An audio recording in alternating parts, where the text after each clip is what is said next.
Syria, places like that, man. So when you see the news, Iran is developing the nuclear missiles and, you know, wars breaking out with Israel and Palestine, just know that we in the end times. It says, and will plead with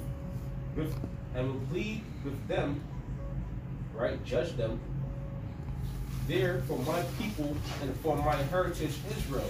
So there it is, man. Now you know who the Lord's people, who's his heritage. The nation of Israel, going back to our forefathers, Abraham, Isaac, and Jacob, man. All right. The Lord said, "Listen, I'm dealing with you and your seeds." And then it says, "Whom they have scattered among the nations, and parted my land." Which we're not in Israel right now. All right, we're scattered abroad. A lot of us are held captive in America. A lot of us are suffering in different nations. You know, we're scattered amongst the nations, but we're not living it up with Israel. Amalekites, all right. So I wish to get. It says, verse 3, and they have cast lots for my people, and have given the boy for a harlot, and sold the girl for wine, that they might drink. No, yeah, that's right, man. That's straight up captivity. Yep, cause and effect. And they brought that out in that movie Good Uncle Tom. You know, they took our you know, our nation of people and turned them into some weirdos, man. You know, popping little boys and little girls committing those sorts of wickedness towards our people. It says, yea, and what have ye to do with me, O Tyre and Zidon, and all the coasts of the Palestines, which ye render me, will he render me a recompense? Yeah, because all these nations had a hand in putting Israel in captivity. All right, none of these nations are hands are clean. You know, Esau is gonna be dealt with. He has in captivity right now, but all these different nations, they building empires off of us, man. You know, they bringing wealth off the sweat of our backs. And if you recompense me swiftly and speedily, will I return your recompense upon your own head. Quick precept. Zechariah chapter 11, verse 5. Whose possessors slay them and hold themselves not guilty, and they that sell them say, Blessed be the Lord, for I am rich, and their own shepherds pity them not. Hey, how did America build its empire? All right, on the sweat and the bloodshed of the so-called Negroes, Latinos, and Native Americans. And you consider yourself, you said really get sloppy, brother. Zechariah 11, verse 5. Whose possessors slay them and hold themselves not guilty. Yeah, who has in possession? How did we come here? Did we come here off of free will? We came in against our will on slave ships. All right, so our possessors slaves and hold themselves not guilty.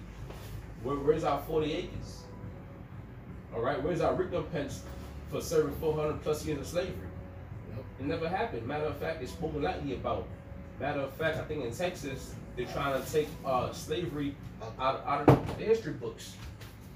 So they definitely slayed us, and they held themselves not guilty. All right, why? Because that's the wicked. All right, and none of these nations are gonna fight for us either, man. I can say something too. Yep. Dealing with this whole Juneteenth thing, they're trying to make it a federal holiday, you know, but you know, it really doesn't mean anything. It's really like a mockery. It's like a slap in the face, you know, because at the end of the day, what was the what they call it again? The Emancipation Proclamation.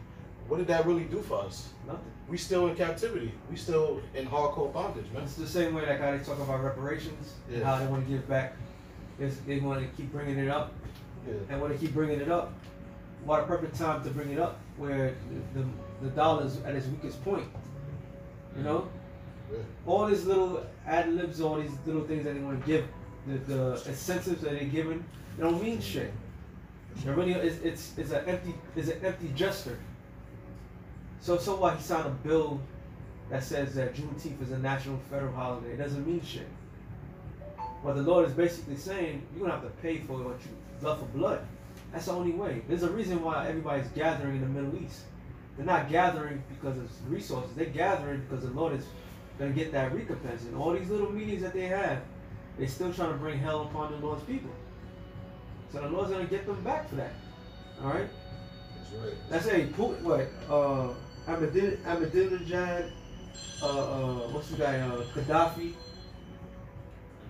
Putin, the leader of China. They're all throwing shit at America because everything is now is back and forth. Like everybody's on some. Well, you can't say nothing about our country because why Black Lives Matter? Why you have Black Lives Matter for? Right? So everybody's pointing fingers and saying like, well, you treating your niggas fucked up, but over here we treat our niggas better. But the problem with that is you're not supposed to be treating the Lord's people like nothing. You're supposed to be treating them with respect. You know, if you really think about it, we're royal. We're a sovereign nation that's been in captivity. So you took the Lord's chosen and actually did whatever you want with it. So what? Okay, let's say if the Israelite Russia, he's not getting treated bad as he's getting treated over here, but he's still getting treated bad. He's still going to be a third-class citizen according to the curses, and they're going to enforce that. What about in China? Why there's no GMS China? Right? Yeah. Then think about that. So you sit there and pointing fingers at one another saying we treat our Negroes, our slaves, our Israelites better than you do, but y'all all responsible for the action that's going to take place. This is why the Lord's going to destroy you, man. I have something real quick. Yeah. It says Psalm 64:1. It says, "Hear my voice, O Yahweh, in my prayer, preserve my life from the fear of the enemy. Hide me from the secret counsel of the wicked." That's why you have the Bilderberg meetings. You got the G7, the G8s, whatever they want to call it. You got the Bohemian Grove, which in 2 months, it's in July? In July, right? Yeah. Next month. They're going to go out there and plot out. Why is it every time they go and they come together, the world leaders come together, what you get out of it is worse than what it was before? Think about it. If the world leaders are so good and so honorable men, there will never be a pandemic like it was last year. It shouldn't have shut down, would it? Right? So, but the reason why they're doing this is because they're plotting more and more how to get you Negroes, Latinos, and Native Americans. That's why they say blacks, Latinos, and Native Americans are more susceptible to the venom than anybody else. That's a plot. You plotting against the Lord's people. All right? And it says, "For the insurrection of the workers of iniquity who wet their tongue." What do you mean wet? To sharpen their tongue. They sharpening their lies. They perfecting it. They even got coon ass niggas on television talking about why you should take the vaccine. Why out of all people, your own people that look like you is doing that? Because that's a sharp way of getting people to accept it. When you see somebody look like you doing something, you're like, oh, I guess it must be good. You know? Right.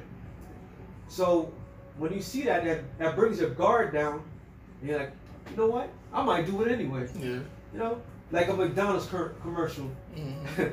you see a nigga eating a McDonald's burger and like, we loving it, right? Not knowing that shit is not real meat. Mm-hmm.